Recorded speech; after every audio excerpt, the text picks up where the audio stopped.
ჩაუმიანის ცენტრში ვიყავით ქალბატონო. სოფლის მხარდაჭერის პროგრამაზე, სადაც ჩაუმიანისთვის 20,000 ლარი გამოიყო და სოფლის მოსახლეობამ გადაწყვიტა იქ გარეგანათების მოწყობა. რატომღაც გოგონა რო თქვენცი გარეგანათების მოწყობა. რატომღაც გოგონა რო თქვენც მონაწილეობდით ამ სოფლის კრებებზე და არ ხართ გათვალისწინებული? არა.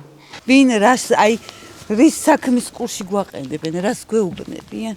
მოდის ვინმე რამე ინფორმაციას გვაწოდის, ვინმეს რამე დახმარება ჭირდება, ვინმე რამეს გვეუბნო, ძაღლად გვაქცევენ. თუ კი ერთობლივად რამე გაკეთდება, რა პრობლემა? მიიღებდით მონაწილეობას? რატო ახლა მე ხო შემეძლო ჩავსულიყავი და მომესმინა ინფორმაცია გამეგო? ვინ მოვიდა, ვინ რას გვეუბნება? ესე გააკეთეთ, ან ჩამოდით, ან რაღაც. აბახმები სჭირდებოდეთ. თუ არ მოვლეთ. აქ ხოთეშორის ძალიან მაღალი პროცენტულობით აიღო ქართულმა ოცნებამ. იმიტომ რომ ხალხს რაღაცა იმედები აქვს. ხალხი მიდის, ქირით მიდის, ხო მეც იძულებული ვარ უნდა წავიდე. არ შეიძლება ეს ამ პირობებში ცხოვრება. ერთი სოციალური დახმარება მოხდა, ისიც ქირაში მივცე. აი უბრალოდ სამსახური ნორმალური 200 ლარზე უმუშაობ სკოლაში. წყალში ვცხოვრობთ, წყალში. დილას მარილი გამოვიღე, მთლად დასველებული იყოს ერთი პაჭკა. ნესტისგან ხო? სუსველი. რო დავდომა გიდაზე სველდება. თუ კი ვინმე მოვა ხო ჩვენთან, აი რაღაცა ისეთი იმედის თვალებით შევცქერი ვართ, იქნებ რაღაცა გვეშველოს იქნება. ელემენტარულია უბრალოდ ადამიანს პირობა შეუქმე.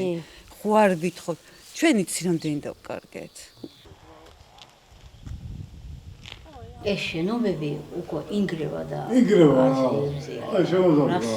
ნესტენა სახლი. არც მაღაზია გვაქვს, რომ წავიდეთ და მარილი ვიყიდოთ, ანასანთი ვიყიდოთ, ან დროჟი ვიყიდოთ.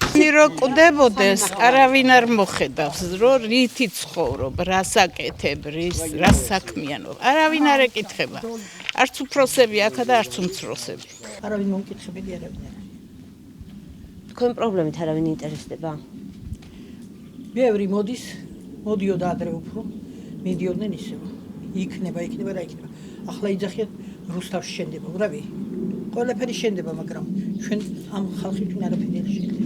ადგილობრივ მერიას რამეში ყავხართ გათვალისწინებული გეხმარებათ? არაფერი.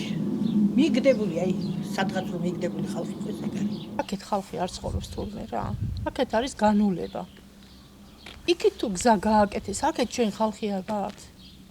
ჩვენ ავამოქმედეთ ეს ხეობა, ასე რომ ვთქვა, ჩვენ რო გადმოვიდით, ტრანსპორტი დავნიშნეთ, ქართული სკოლები შევქმნით, ამას დიდი მნიშვნელობა აქვს. რა ვიცი, ყველანაირი პრობლემა არის, საიდან დავიწყო? არ ვიცი. ვერ ვლაპარაკობ, იმიტომ რომ ყველა პრობლემა არსებობს. ეს ჩვენი ბინა არის ხის, შეხედეთ როგორი ხის ბინა. რო ქარი ამოვარდება, მოძრაობთ უკვე. და ისე გააკეთეს, რომ მთელი დენის რაც გაყვანილობა ზედ შემოხვის ჩემ კედელს და როცა არასწორი გამართულება არის დენზე, გაჩნდა პაჟარი. დაიწვა მთლიად ჩემი კედელი. ჩავედი აქ მარნეულის ჩვენი გამგებელი არის ბატონი ზურა, უთხარი რომ ბატონო ზურა, იქნებ რამეთი მომეხმარეთ, რომ ეს კედელი ავაშენო, პატარა რამე არ არის, რომ ავაშენო, ხო, მარტო ხელა ქალი ვარ. იცი რამით რა, ამ ხელა პლიტები არ დადგა და არ დაგეწვება თბინები. აი ესეთი პასუხი მივიღე. დასაკმაყოფილებელი არ არის ეს არის ცინიკოსობა. ხო შეიძლება რამე დახმარება 45 ლარი? სოციალურიც არ მოგწეს. რომ ბინა ფართი დიდი გაქვსო. ეს ბინა ხო ჩემი არ არის, ეს ხო მთავრობის ბინაა. უბრალოდ ქირით ცხოვრობ აქ.